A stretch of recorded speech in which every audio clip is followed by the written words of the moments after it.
जहाँ हुन्छ कुप्रथा र विकृति, जहाँ हुन्छ कुप्रथा र विकृति त्यहाँ हुन्छ अन्धकार।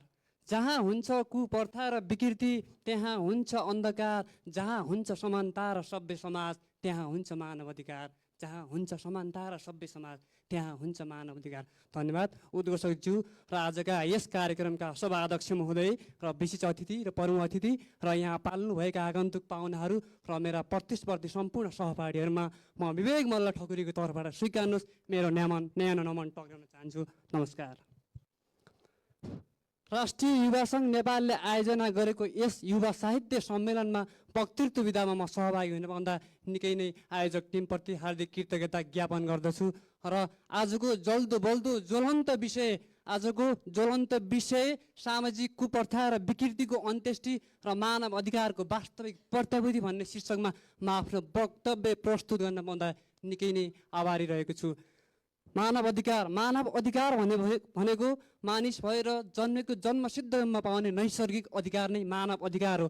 मानव अधिकारको विकास क्रमलाई हेर्ने हो भने आजका अन्याय र अत्याचार र शोषण विरुद्धको आन्दोलन नै मानव अधिकारको जग हो। र सन् 1948मा भएको विश्वव्यापी मानव अधिकारको विश्वव्यापी घोषणा पत्रले मानव अधिकारलाई मूर्तता दिएको छ, जसले मानव अधिकारलाई ऐन सरहका रूपमा लागू हुने गरी मार्ग चित्रण गरेको छ। र आजका विश्वका सयौं देशहरूमा सम्पूर्ण देशहरूमा मानव अधिकारलाई ऐन कानुन सरह पालना हुने गरी संविधानका मौलिक हक तथा विभिन्न ऐनका रूपमा आज लागू गरिँदै आएको छ। नेपालको सन्दर्भमा हेर्नुहुन्छ भने नेपाल अधिराज्यको संविधान 2047मा नागरिक अधिकारलाई मानव अधिकारलाई नागरिक हकको रूपमा असंशोधनीय रूपमा स्थापित गरिएको छ। तर सभाध्यक्ष महोदय र नेपालको मौलिक हकमा 2072को संविधान नेपालको संविधानमा पनि मौलिक हक भनेर 31वटा हकलाई मानव अधिकारलाई सुनिश्चितता दिने उद्देश्यले संविधानमा दस्तावेजमा उल्लेख गरेको छ। तर सभाध्यक्ष महोदय म प्रश्न गर्न चाहन्छु, के संविधानका धारामा सुनौलो अक्षरमा छापिँदैमा के मानव अधिकारको वास्तविक प्रत्याभूति हुन्छ त? अवश्य पनि हुँदैन। मानव अधिकारको वास्तविक प्रत्याभूति चाहन्छ भने जबसम्म समाजमा परिवर्तन हुँदैन, जबसम्म समाजले मानव अधिकारका विरुद्धमा मानव अधिकार हननका विरुद्धमा जबसम्म जोड बोलले जबसम्म बुलन्द तरिकाले आफ्नो आवाजलाई बाहिर प्रस्फुटन गर्दैन तबसम्म मानव अधिकारको अन्त्य हुँदैन। आज मानव अधिकारको कुरा गर्दै गर्दाखेरि नेपालको सन्दर्भमा हेर्नुहोस्, आज पूर्वमा जहाँ बाल विवाहका घटनाहरू व्याप्त मात्रामा बढिरहेका छन्, हाम्रो मध्य प्रदेशमा हेर्नुहोस् जहाँ आज दाइजो प्रथाको कुरामा हिसाब किताब नमिल्दा विवाह नै रद्द भएका केसहरू हामी सामाजिक सञ्जालमा छरपष्ट रूपमा देख्न सक्छौँ। आज पश्चिम नेपालमा हेर्नुहोस् जहाँ छुवाछुत र छाउपडी प्रथाले पनि आज जडा गारेर बसेको छ। किन हामी यसलाई निर्मूल पार्न सक्दैनौँ? के हामी युवाहरूको हाम्रो सक्षम हाम्रो जोस जाँगरले हामी के युवाहरूलाई शिक्षित पारेर सबै देशका कुना कन्द्रा र दूर दराजलाई शिक्षा दिएर हामी आजको मानव अधिकारको कुरा गर्दै गर्दा किन यस्ता समाजका कुकृति र कुसंस्कारलाई हामी झन् जगेर्ना गरिरहेका छौँ? किन यसलाई निर्मूल पार्न सकिरहेका छन्?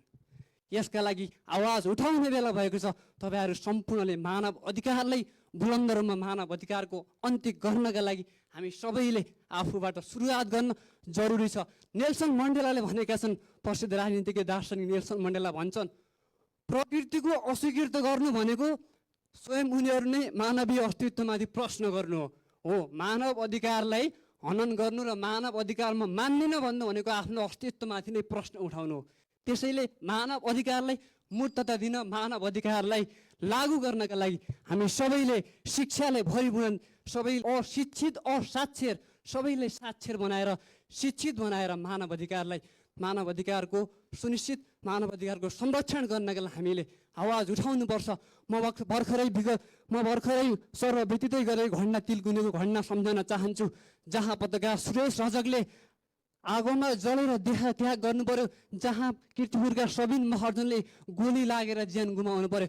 हामीलाई एउटा अरेली काँडाले घोस्दा त शरीर यति दुख्छ, ए बाबा त्यत्रो गोली लाग्दा शरीर चिया वारपार हुँदा कति दुख्यो होला। हामी यसलाई महसुस गर्न सक्छौँ। हामी यसलाई भित्रबाट आत्मस्पर्शबाट हामीलाई आफू त्यस घटनामा जोडिएर हेरौँ त कति दुख्छ। आज नेपालमा छिमेकीले अन्तरिक्षमा यान पठाउने कुरा गरिरहँदा अरे मेरो समाज त जात विवादमा अड्किरहेको छ। त्यसैले आजको आजको शान्तिका अग्रदूत गौतम बुद्ध जन्मिएको देशलाई शान्तिको रूपमा पुनः स्थापन गर्न र मानवीय सभ्यता कायम गर्नका लागि हामी जोरदार भएर आह्वान गर्न चाहन्छु र सबैले यसमा हातेमालो गर्न आह्वान गर्दै म स्टेजबाट बिदा हुन चाहन्छु। हस्त, जय युवा, जय मानव, जय नेपाल।